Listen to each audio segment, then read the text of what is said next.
নওগাঁর নিয়ামতপুরে দলিল লেখক সমিতি অতিরিক্ত টাকা নিয়ে করছে জমি রেজিস্ট্রি। এর প্রতিবাদ করতে গিয়ে সমিতি থেকে বরখাস্ত হন সাজিদুল আলম। সোমবার দুপুরে নওগাঁ শহরে এক সংবাদ সম্মেলন করে এসব বলেন।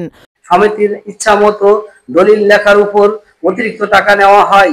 সমিতির মাধ্যমে ব্যক্তিগতভাবে অসৎ উপায়ে অতিরিক্ত মুনাফা অর্জন করা হয়ে থাকে।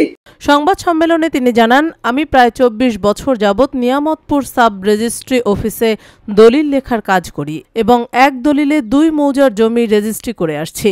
সাব রেজিস্ট্রি অফিস থেকেও কোনো বাধা আসে নাই, কিন্তু দলিল লেখক সমিতি অসৎ উপায়ে অতিরিক্ত টাকা লাভের আশায় এখন বাধ্য করছে এক দলিলে ১ মৌজার জমি রেজিস্ট্রি করতে।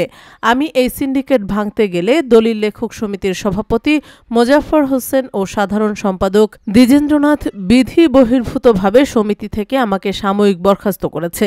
কিছুদিন আগে চুনিয়াপাড়া ও চণ্ডীপুর ২ মৌজার জমি একত্রে রেজিস্ট্রি করার জন্য আমি আবেদন করি। সাব রেজিস্ট্রি অফিস কর্তৃপক্ষ রাষ্ট্রীয় আইন মোতাবেক উক্ত দলিলটি রেজিস্ট্রি সম্পন্ন করে।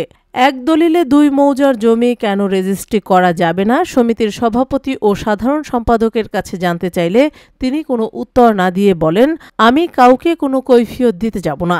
তাদের এ অন্যায় ও স্বেচ্ছাচারিতামূলক সিদ্ধান্তে আমি চরমভাবে ক্ষতিগ্রস্ত হয়েছি এবং আমার পেশাগত জীবনে চরম সমস্যার সৃষ্টি হয়েছে।